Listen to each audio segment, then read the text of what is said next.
Hi, I'm Jeff Ranke, Editorial Director of Manufacturing.net and Manufacturing Business Technology. Welcome to Security Breach. The ongoing theme in industrial cybersecurity centers on two competing dynamics. First, we have the desire to expand our implementation of automation and Industry 4.0 technologies with the goal of using more and faster connections, along with the decision-making data each generates to improve the efficiency and quality of production. However, these goals now need to be counterbalanced against the heightened risks that all these connections spawn and the doors they can open for hackers looking to shut down, extort, or steal data from manufacturers. There has perhaps never been a more important movement impacting the future of manufacturing than the need to improve OT cybersecurity. And in many cases, this has to start with the more complex but potentially vulnerable machinery, devices, networks, and software being implemented to meet next generation goals and stay competitive on a global scale. Here to discuss some of the building blocks in which these security measures will be built is Joe Saunders. He's the CEO and founder of RunSafe Security, a leading provider of cyber hardening solutions for embedded systems and devices. Joe, thanks so much for joining us today and welcome to Security Breach. A place that we like to start here, especially when we start talking about embedded systems and the ICS, is the different vulnerabilities that pop up. And everybody has a different core specialty, and we'll get to some of the things that RunSafe does a little bit later. But when you look at the industrial landscape right now, whether it's embedded software or different things within the industrial control system, what are some of the big vulnerabilities that you're seeing right now? Well, I think the major category of vulnerabilities includes memory-based vulnerabilities, and memory safety has become a big issue. Not only has the NSA issued guidance on solving for memory safety and memory-based vulnerabilities in November of 2022, but it's also a situation that's been included in the National Cybersecurity Strategy in 2023, and is one of the core tenets of Secure by Design offered by CISA. And so the vulnerabilities that are memory-based vulnerabilities are weaknesses that MITRE considers the greatest software danger in software today, because it has the most known exploits against and also has the most numerous vulnerabilities in general for compiled code, which is the lion's share of software that's deployed in critical infrastructure. Now, you have a kind of a unique focus. Correct me if I'm wrong. You guys work with a lot of defense companies, a lot of aerospace folks, and also on the automotive side. Is there some things that are unique to those sectors that you're seeing from whether it's the embedded software? I know S-bombs have become a huge topic right now. Things that you're seeing that are maybe more start there, but we could definitely get into other industries as well. One of the issues, I think, when you look at the industrial use cases, aerospace, defense, energy, industrial automation, as you say, transportation, including automotive. If you've seen one software build tool chain, that's what you've seen, one software build tool chain. It's a highly fragmented market. There's different operating systems in which, people are building their applications on. And what's unique about that is those are often real-time operating systems. They're not general purpose operating systems. And that adds a layer of complexity. But also then there's the emergence of embedded Linux and other build tools that help people to really build new versions of their products on open source software. So what I see in general in the market is both a shift away from proprietary operating systems and the adoption of embedded Linux operating systems, but also given the lifespan of products, we're talking devices that might get installed in infrastructure that lasts 10, 20, 30 years. And so the ability to support, I'll call it legacy code, but code that's been around a long time also becomes a major factor. So you can't just discard old code and replace it every year or two when you're talking operational technology, manufacturing systems, industrial automation facilities, let alone automotive platforms like cars and the like. Absolutely. Let's dig in a little bit there, talking about some of that embedded software, because it's more and more prominent in more devices, more industrial machinery, especially as we incorporate greater levels of automation. What is the rub there? Because on one hand, you're appreciative of all that inherent operational functionality that comes with that embedded software, but then as you just alluded to, there's the updating that becomes more difficult, the patching that becomes more difficult. What are we seeing there in terms of progress and sort of walking that line between embracing it, but also accepting some of the vulnerabilities or issues that it can create? I think you have to look at it from an economics perspective initially, just to understand the dynamic. if you look at operators of infrastructure, let's say, energy facility, or, a utility, or a water utility, or some other industrial automation facility in general, they are making capital outlays that are going to last that long lifespan, the 10, 20, 30 years that I talked about. So trying to get people who have already invested in their infrastructure to replace technology is hard. One of those drivers is, of course, security. But if there's other means to extend the life of that capital investment and bring security to those devices, I think a lot of organizations would, if there's not another compelling reason, a new feature, new innovation that's going to drive them to upgrade to new software. And certainly, smart devices and connected devices are some of those reasons. But that's part of the equation, I guess, is they've already made capital outlays. They may have some security concerns, and then they're thinking about, okay, what is the other value add that I need to invest in to justify an additional capital outlay today, or a new economic model? I'm with you, Joe. I can already see and hear our audience going, yeah, but man, then I got to dig into this again. And I thought I already solved this problem. And now it's like creating more layers of things that I need to verify and check and dig into. And we're in a manufacturing facility here. We don't have time to stop and slow down and do all this. What have you seen in terms of best practices in getting the industrial sector to this, just embrace this as this is a new normal. This is just part of doing business now on a day-to-day basis. By that, I mean, I think you're talking about security, right. And with that, of course, there has to be a good value proposition for protecting the assets that they have in their operations today. And so, can it be disruptive? Yes. However, if there are ways to minimize that disruption and still provide a level of protection, what we have seen is, when you do make updates to your software, and I get there's, you want to do that on a limited basis, and you want to keep your operations going. When you do, what you want to do is address securities at the class level, not the individual vulnerability level. And if you do that, then you can smooth out the patching process, smooth out the updates, and minimize that disruption.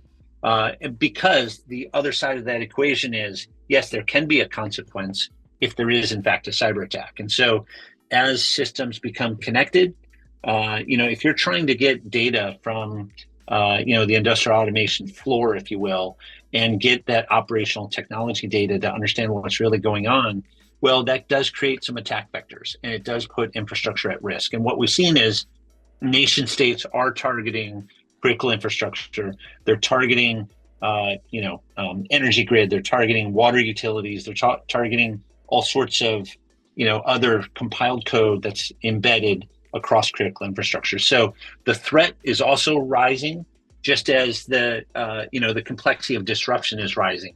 And so the unifying thing is security, as well as other innovation for people to make change. I want to dig into something you just said there about making some of these, not changes, but doing some of these security checks, if you will, at the class level. Because I think we get into, with cybersecurity especially, everybody has a little bit different definition, a little bit variation on how they go about things.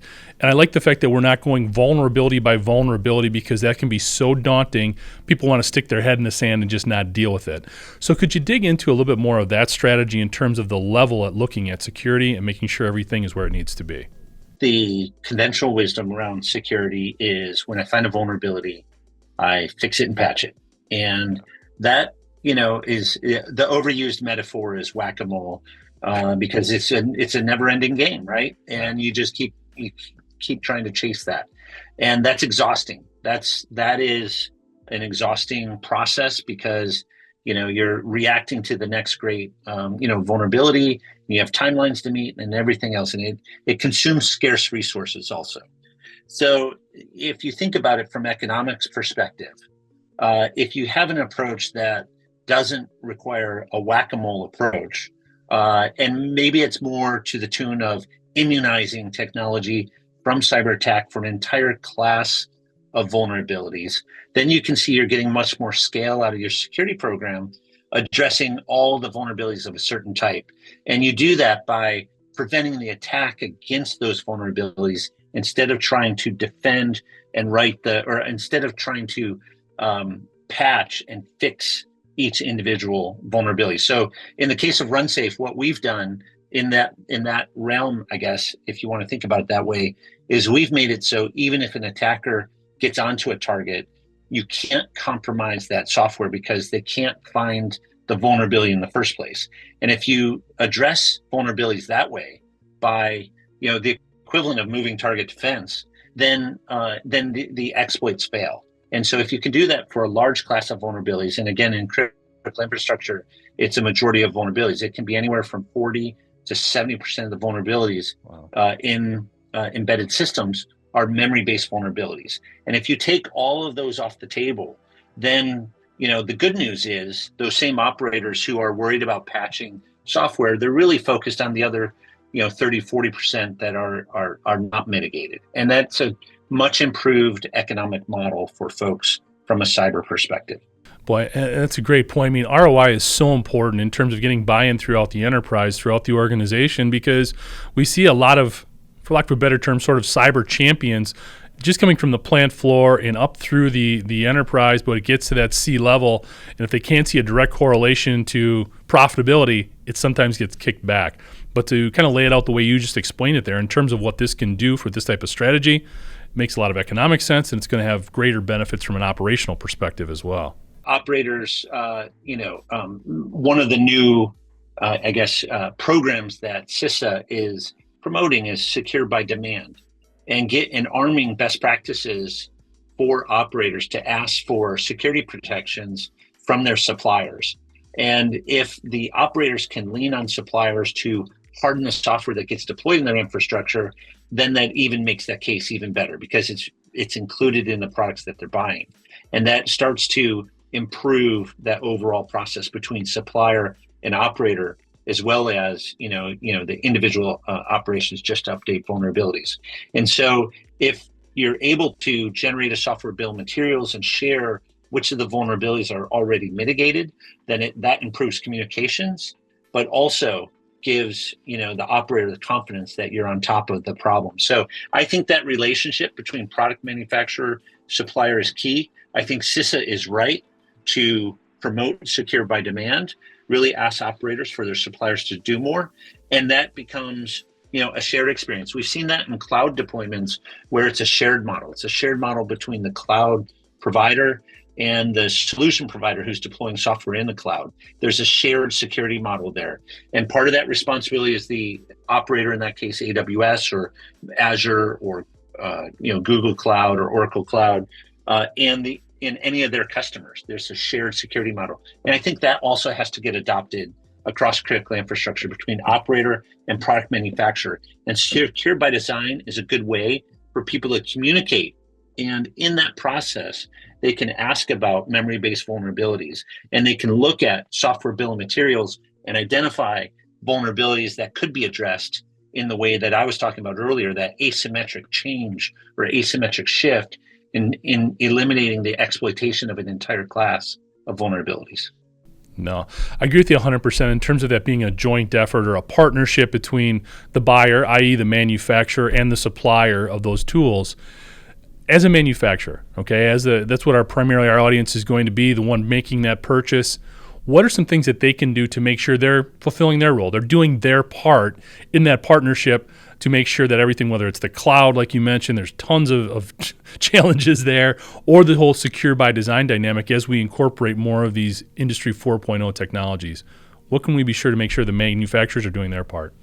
I think the manufacturers in general should have a risk management framework and a way to assess and quantify the risk that they're exposed to. And that includes identifying all the assets, within their infrastructure, in their manufacturing process, in their operational technology infrastructure itself, and identifying those vulnerabilities. And that's where they can ask for suppliers to provide information. They can ask them to supply a software bill of materials.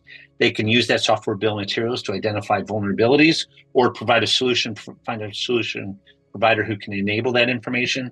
And if you do that across your top 10, 20, 50 suppliers, you start to get a really good sense for where are my vulnerabilities. So if he has a risk management framework and an ability to see vulnerabilities, across assets, across suppliers, then you've got a really good view and you can start to prioritize from there.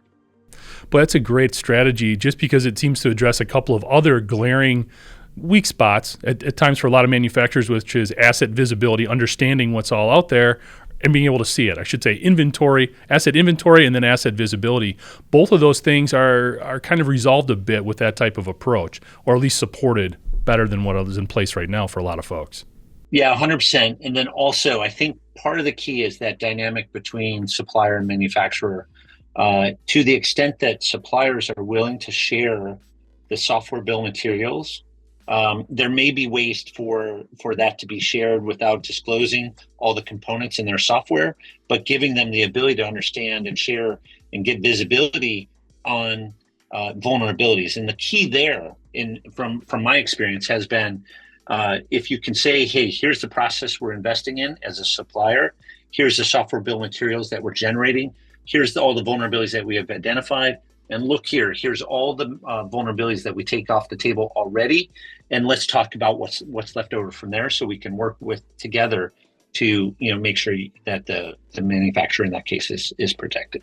Well, and it's all part of just continuing that ongoing journey of making it as difficult as possible for the hacker, to the point where ideally they're going to at some point just give up and go on to maybe a weaker target, if you will, and it's not you. So making it as hard as possible for them. Joe, let's talk a little bit more about, you mentioned some things that RunSafe is up to. Maybe you could talk to us a little bit more about some of the stuff you're doing to help support industrial cybersecurity. Yeah, absolutely. And so RunSafe was built on the premise to fundamentally change the economics of cyber attacks. And we were looking for an asymmetric way to protect software, and built on that premise that we talked about of, scanning, fixing, and patching is an exhaustive process and one that never ends. And so what we've done is we've eliminated the ability for an attacker, whether it's a nation state or a sophisticated attacker or someone who's renting tools from others, to administer their exploit in the first place. So even if they get on target, and one of the tenets we have as a company is, bad actors get in, they compromise software supply chain, they breach networks, insiders get into facilities. So even if they get in, even if they get on target, an exploit that they administer, a backdoor that they're trying to exploit, they can't administer and deliver that payload and exfiltrate data or hold something for ransomware, or simply disrupt operations. And so that was the whole premise of RunSafe. And the way we do that is we offer a code protection software that hardens software as it gets produced by suppliers. And with that, our customers have said, hey, manufacturers, operators of infrastructure, other folks really want visibility into what's happening. And so we invested as a company then, in addition to the code protection, we invested in the ability to generate a software bill of materials that enumerates every component in the software. And that is helpful because then you can associate all the vulnerabilities with those components and really understand not only how to help your customers, the manufacturers, but also how to understand your software supply chain and the open source software you might be using, and which ones might be putting not only your products, but your customers at risk. And so the software bill of materials creates that visibility.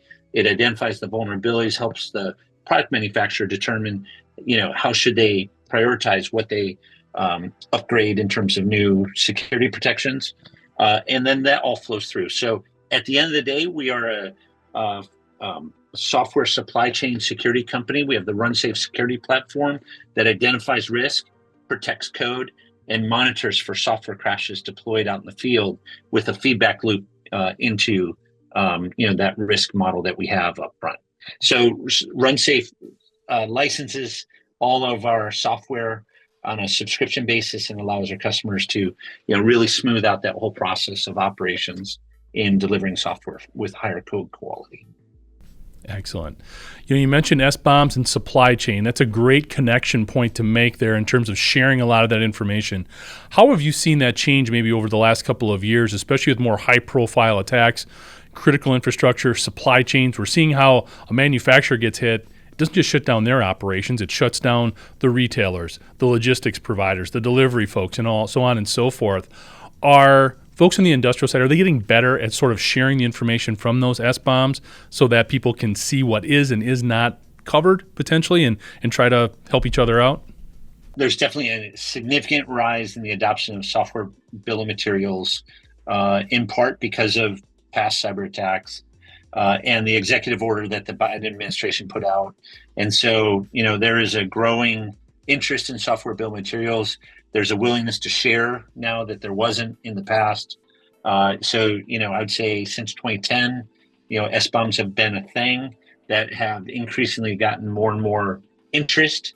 But in the past 3-4 years, I think we've gotten past the stage of where people are reticent to share, and they're starting to see that it's a foundation element to help improve the security posture. And so if you look at it that way, instead of, oh, I'm exposing all my software, it's, hey, I'm communicating visibility and transparency into my code quality. And that mindset shift is starting to change. Another factor in that is that the adoption of open source software is increasing. So those who produce technology are aware that they're using open source software more and more. And what I've heard, some statistics in kind of the industrial use cases overall, if I look across industrial automation, a lot of suppliers there are getting away from proprietary real-time operating systems and shifting towards embedded Linux and other operating systems because it's easier to deploy and the overall processing power is increasing. And so with that, what that means is the rise of open source software in industrial automation or the increase is accelerating. And so I guess my point in all of that is that open source software supply chain is as much part of the supply chain in general for everybody. And with those past attacks, with the executive order, there's so much more awareness that we need to come up with solutions. So we've got different parts of the manufacturing flow, the supply chain working together. We've got more manufacturers, distributors, logistics providers, retailers working together in this whole effort to be more secure and keep the hackers out. What about internally? Because one of the biggest silos that we see in manufacturing is we've got IT over here, we've got OT over here. They're not always real crazy about working together, but in this day and age, it's becoming more and more important to get those two in the same room. What have you seen lately in terms of those two converging and working together a little bit more, especially when we're looking at something like embedded software here? I think if you look at like the levels of operational technology, that level 2 where you have HMI or SCADA systems or the like, those tend to be closer to IT systems, certainly more so than PLCs and what maybe a robotics device looks like on a plant floor or what have you. And so that's where there's a lot of commonality and similar language used. And so, even though those systems oftentimes are divided, some of the challenges at that level 2 are much more alike than what you see on the IT side of the house.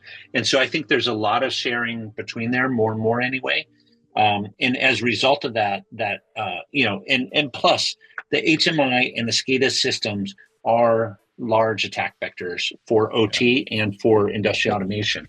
And so I think that people would, if they chatted, would find a lot in common to talk about, even if their environments are different. Right. Yeah. And so I think that's where the commonality is. PLCs are obviously specialized and do important things and whatnot, but they do operate differently than a general purpose operating system serving up an HR application in general. And so, I think the HMI and the SCADA systems are a crossover point, and these things are converging as a result of that. Well, and it's interesting how you bring that up, and there is all those connection points, right? We're seeing more and more. You thought not to keep harping on supply chain, but we've got supply chain management software. If somebody can get in there, they can get into your ERP, they can get into all those HMIs that are on the plant floor, and once they're into the plant floor, who knows where they can go? It's all interconnected. And one of the things that I've been talking to folks a lot about lately is, do we need to take a step back on the OT environment? Are we over-connected? Have we gone too far with getting everything connected and getting all that data visible to everybody? What are your thoughts there? If you think about, let's say you are implementing some kind of autonomous process in the industrial facility or the manufacturing plant. Let's say you're implementing that and you need data about what's operating and where the status is. Getting information off of whatever systems are operating that Yeah. is very, very important. Data is the lifeblood of business operations today. And that's true in the OT world, that's true in the IT world. And I was visiting an automaker recently, and we were talking about, digital twins digital twin technology is essential going forward for some of these organizations. And what fuels digital twin simulation? It's the data of real life operations. And so how can you avoid that? If you want to improve your processes, you need the data. And if I go back 30, 40, 50 years, and you're looking at an assembly line in an auto manufacturer, there were people with clipboards and pencils and stopwatches, and they're measuring steps. And that data was super helpful. Well, now we have all these sensors inside these facilities collecting data, and we're looking to improve. We're looking to save money. We're looking to improve quality. We're looking to make all sorts of other changes. Why? Because these organizations want to be more and more competitive. So I don't think it makes sense to go backwards. I think it makes sense to progress and to improve. And that modernization does include connectivity, as you say. It does produce, a large amount of data to process. And I know that makes some people uneasy, but at the same time, it's all for the right cause. It's for good intentions. And that is to improve processes, make your company more competitive and whatnot. And part of the cost of that, unfortunately, is the security concern. But should we make progress as an organization? Yes. Should we make progress as an industry? Yes. Do we need to invest in security as we modernize systems to realize these benefits? Yes. And so that's my case for it. And I would say, keep connecting, invest in security, and improve your overall processes. No, I think it's interesting and very, very well said what you just mentioned there. And I think what we're learning is just as products have become more customized, processes have become more customized, cybersecurity cannot just be a one-shot deal. It's going to need to be customized for everybody as well in terms of the application, who we want to see things, what types of connections we've got in place. I think each one of those need to be looked at a little bit more closely and not just take a sort of a cover-all type of approach. It's interesting that you say that, though. And I know we're jumping gears a little bit here, but if you look at what the FAA did recently, they elevated cybersecurity for airworthiness. And the reason for that is because cybersecurity is a safety issue. The reason I bring it up here, though, is if you're looking at autonomy, you're looking at automation, safety is a major concern in facilities, and security is an aspect of safety as well. And so as we progress and have connected devices, we have to be concerned about safety and compliance towards safety.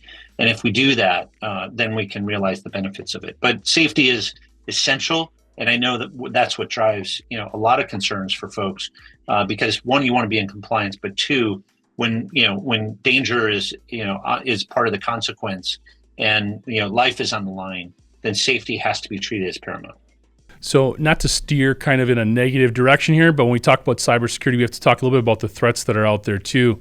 Are there any particular types of attacks, threat groups or category of groups, if you will, that are sort of on your radar now that are causing a lot more issues or sort of elevated the whole embedded software security dynamic that we've been talking about? I think some of the public information is readily available, that China is inside U.S. critical infrastructure in general. And what we do know is they are targeting memory-based vulnerabilities. If you think about advanced persistent threats, such as, organizations like Volt Typhoon associated with China, those are real concerns. And I think the overall MO, of organizations like that are affiliated with China in general, they are taking a long view. They're very persistent. And they are, targeting ways to disrupt things. And so, when memory-based vulnerabilities are targeted by, a well-funded adversary, there is reason for concern. And there's, all the more reason to elevate your security posture in general. And I think the challenge is U.S. government trying to figure out, for example, how to encourage, producers of technology in the U.S. To take that step and fend off even those threats. But I think that's a building concern that I'm very concerned about over the next several years. Do I think there's an imminent attack again coming next week? I really don't think so. But over time, there's one common denominator across all these facilities, and it's the software we use, and that's the great vulnerability as well. And so, software leads to great efficiency. You can replicate software easily, but when there's determinism and vulnerabilities in software, then attackers, well-funded attackers, can exploit that. I do think that folks should be worried about ransomware, and I do think that people should be worried about safety concerns related to vulnerabilities and what could go wrong there. So to me, those are some of the big drivers for organizations. Absolutely. Ransomware continues to be an issue. Another type of attack that really seems to kind of bleed well into what we've been talking about here are these dwelling or live off the land types of attacks. What are you seeing there in terms of maybe improvements that manufacturers are making, or maybe some different tools out there that are strategies that have been effective in sort of warding them off or identifying them? It's obviously very hard to identify living off the land, and that's one of the concerns. And then the attacks are fileless-based attacks, which means you don't really see it coming until it's happened. And so indicators of attack are becoming more important than indicators of compromise in these scenarios. And when people are testing, will this exploit work? Then what you find is that information sharing is important. And so I would think that information sharing across, ISACs becomes very, very important. And naturally, I also think, finding ways to mitigate. And I hate to go back to memory-based vulnerabilities, but that's actually what is being exploited. So if you're living off the land, leveraging tools inside the software, and you're remaining there in a persistent way, only to deliver an exploit, or a payload later, essentially someone's waiting to pounce. And you need to be able to fend that off. And these fileless attacks are memory-based vulnerabilities getting exploited. And so I think that's one of the key things people need to realize is, yes, you might be able to find some living off the land situations, but they're very good at not being found and or remaining persistent even when found. Well, understanding how to fend them off, but also kind of reinforces the need for those response plans because you don't have a ton of time when those types of attacks occur. So it reinforces the need for those. Joe, this has been fantastic. A lot of great information. Really appreciate the time. Last thing before we kind of sign off here, we've talked a lot about a lot of challenges, about a lot of sort of the tough elements of industrial cybersecurity. So let me ask you this. When you go to bed at night, what helps you lay your head down and be at ease knowing that we're going to be okay? I do think that the government's doing a great job. If you look at Director Wray talking to Congress, you look at Director Easterly from CISA talking to Congress, you look at the fact that the NSA issued guidance back in November of 2022, that the Office of National Cyber Director issued the National Cybersecurity Strategy. All of these things are consistent and in line. And so I feel very confident that the folks operating at the highest levels in government are very, very aware of what the dangers are. And for me, it's the real challenge is getting that message out further. And so I encourage everybody to take a look at what CISA has done with Secure by Design and Secure by Demand, and also take into consideration the executive order for software bill of materials and these other things. And so I think the government has done a great job pushing us in this direction without mandates. So it's up to industry then to come back with response, and it's good for business and it's good for national security if everyone starts to shore up defenses even more. Thanks, Joe. And for more information on the work he and his colleagues are up to, you can check them out at runsafesecurity.com. I'd like to thank you for joining us today, and to catch up on past episodes, you can go to manufacturing.net, IEN.com, or mbtmag.com. You can also check Security Breach out wherever you get your podcasts, including Apple, Amazon, and Overcast. And if you have a cybersecurity story or topic that you'd like to have us explore on Security Breach, you can reach me at jeff@ien.com. For Joe Saunders, I'm Jeff Ranke, and this is Security Breach.